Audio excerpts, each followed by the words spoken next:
Hello guys. கண்டினியூஸாக festival வருது. நம்ம என்னதான் காஸ்டியூம்ஸ் எல்லாம் விதவிதமாக எடுத்து போட்டாலும் நம்ம வீட்டில் நம்ம கையால் செஞ்ச ஸ்வீட்டை நம்ம வீட்டுக்கு வர கெஸ்ட்டுக்கு கொடுத்தா தான் அதில் வந்து நம்மளுக்கு ஒரு திருப்தி ஏற்படும். ஸோ அதுக்காக தான் நான் ஒரு சூப்பர் டூப்பரான ஒரு ஸ்வீட் ரெசிபியோடு வந்திருக்கேன். ரொம்ப ஈஸியாக சிம்பிளாக வீட்டிலேயே எப்படி செய்கிறது பேசன் லட்டு அப்படின்றது தான் நான் சொல்ல போகிறேன். நானுமே இது ஃபஸ்ட் டைம் ட்ரை பண்ணேன். வேறு லெவலில் இருந்துச்சு. வாங்க வீடியோக்குள்ளே போகலாம். நான் பார்த்திங்கன்னா இந்த கப்பில் ஒரு கப்பு மாவு எடுத்திருக்கேன். அதுக்கு ஈக்குவல் ரேஷியோவில் தான் வந்துட்டு சர்க்கரையும் எடுத்திருக்கேன். ஃபஸ்ட்டு சர்க்கரை பாகு செஞ்சிடலாம். ஒரு கப்பு சர்க்கரை எடுத்துடலாம். இந்த சர்க்கரையில் வந்துட்டு நான் என்கிட்ட என்ன இருந்துச்சோ அதை தான் நான் பாகில் போட்டிருக்கேன். உங்களுக்கு எக்ஸ்ட்ரா டிப் வந்துட்டு நான் வீடியோ கடைசியில் சொல்லியிருக்கேன் பாருங்கள். சர்க்கரை மூழ்கிற அளவுக்கு தண்ணி ஊற்றினா போதும், ஜாஸ்தியெல்லாம் ஊற்ற வேண்டாம். சிங்கிள் ஸ்டிங் கன்சிஸ்டன்சின்னு சொல்லுவாங்கள்ல, ஒரு கம்பி பதம், அந்த பதத்தில் பாகு வந்துட்டு நம்ம ஆஃப் பண்ணுறோம். இதில் வந்து நான் என்ன போட்டிருக்கேன்னா 2 ஏலக்காய் போட்டிருக்கேன். கலர் பவுட்ரு வந்துட்டு நான் ஜீராலேயே ஆட் பண்ணிட்டேன். உங்களுக்கு வேணும் ஜீரா வந்துட்டு ப்ளைனாக இருந்தால் போதும், மாவில் கலர் பவுட்ரு ஆட் பண்ணிக்கலாம் அப்படின்னாக்கா நீங்கள் மாவில் கூட ஆட் பண்ணிக்கலாம். நான் பார்த்திங்கன்னா இப்போது ஜீரா வந்துட்டு ரெடி ஆகிடுச்சு, ஒரு கம்பி பதம் வந்துருச்சு. ஸோ நான் வேறு கடாய் வச்சுட்டு எண்ணெய் ஊற்றிக்கிறேன். இது வந்து லோ ஃப்ளேம்லேயே இருக்கட்டும் எண்ணெய். நம்ம மாவு ரெடி பண்ணுறதுக்குள்ளே எண்ணெய் காஞ்சிரும். ஓகேவா? இப்போது ஒரு கப்பு மாவு எடுத்து நல்லா ஜலிச்சிக்கலாம். ஜலிச்சு அது வேறு பவுலில் மாற்றிக்கலாம்.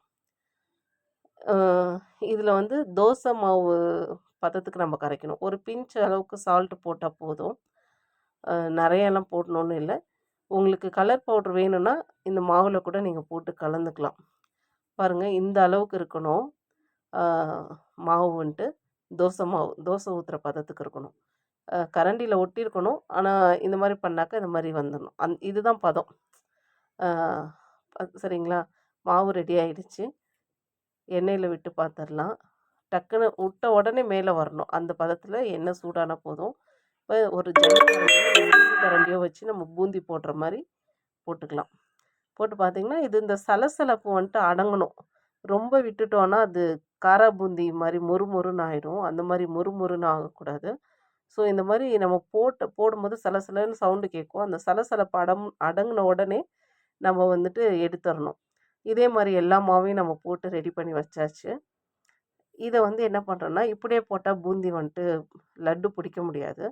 ஸோ மிக்ஸி ஜாரில் போட்டு பல்ஸ் மோடில் வந்துட்டு 2 சுற்றி எடுத்துக்கலாம். இந்த மாதிரி கொரன்னு வந்துடும். இதை வந்துட்டு நம்ம வந்து ஜீராவில் போட போகிறோம். ஜீரா வந்துட்டு நல்லா ஆறிட்டுருக்குது. ஸோ நான் அதை கொஞ்சம் சூடு பண்ணிக்கலாம். சூடு பண்ணிவிட்டு இந்த கடலை மாவை அதிலே எடுத்து கொட்டி நல்லா கிளறலாம். இதில் வந்து என்ன போட்டிருக்கேன்னா, முந்திரி பருப்பு மட்டும் போட்டிருக்கேன். நீங்கள் முந்திரி, திராட்சை இல்லை வேறு ஏதாவது நட்ஸ் போடணும் அப்படின்னாலும் போட்டுக்கோங்க. இந்த ஸ்டேஜில் வந்து ஒரு பிஞ்சு பச்சை கற்பூரம் போட்டிங்கன்னா கடையில் கிடைக்கிற மாதிரியே ரொம்ப டேஸ்ட்டாக இருக்கும். நல்ல கிளறலாம். போடும்போது தண்ணியாக இருக்கும், லிக்யூடாக இருக்கும். அது வந்து செட் ஆக பார்த்திங்கன்னா நல்லா கெட்டியாயிடும். அங்கே பாருங்கள் எப்படி கெட்டி ஆகிடுச்சுல்ல, இந்த மாதிரி ஆகிடும். இப்போ வந்து நம்ம ஒரு லிட்டு போட்டு மூடி வச்சிடலாம். ஒரு அரை மணி நேரம் இல்லை 1 மணி நேரம் அது அப்படியே இருக்கட்டும். ஒரு 1 ஹவர் கழித்து நம்ம கையில் நெய் தடவிட்டு உருண்டை பிடிக்க ஆரம்பிச்சிடலாம். ரொம்ப சூப்பராக வரும். நான் பார்த்திங்கன்னா அந்த ஒரு கப்பு மாவுக்கு இவ்வளோ பெரிய சைஸில் 12 லட்டு வந்துச்சு. நீங்கள் கொஞ்சம் சின்னதாக பிடிச்சிங்கன்னா கூட 15 லட்டு வரும். ரொம்ப ரொம்ப ரொம்ப டேஸ்டியாக இருந்ததுங்க. நானும் ஃபர்ஸ்ட் டைம் ட்ரை பண்ணேன். நான் இந்த அளவுக்கு வரும் அப்படின்லாம் நினைக்கல. பட் ரொம்ப டேஸ்டியாக வந்தது. இந்த ஃபெஸ்டிவலுக்கு இந்த ஸ்வீட் ரெசிபி உங்கள் வீட்டில் நீங்கள் செய்யணும். செஞ்சுட்டு எனக்கு வந்துட்டு கீழே கமெண்ட் பண்ணுங்கள் எப்படி இருந்ததுன்ட்டு. ஜீராவில் வந்து நான் டிப்ஸு சொன்னேன்ல, ஜீராவில் வந்துட்டு 2 ஏலக்காய், 2 கிராம்பு, கொஞ்சம் லெமன் ஜூஸ் எல்லாம் ஊற்றிட்டு நம்ம மாவு போட்டு கிளறினோன்னா ரொம்ப டேஸ்ட்டாக இருக்கும். நம்ம கடையில் வாங்குகிற லட்டுலலாம் பார்த்திங்கன்னா கிராம்பு வந்து கிடைக்கும். அதனால் கிராம்பு போட்டுக்கோங்க. ரொம்ப ரொம்ப டேஸ்டியாக இருக்கும். இதோட இந்த வீடியோ முடிவுக்கு வருது. வீடியோவை சப்ஸ்கிரைப் பண்ணிக்கோங்க, லைக் பண்ணிக்கோங்க.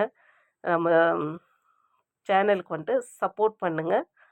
Bye guys, stay tune. Bye bye, see you.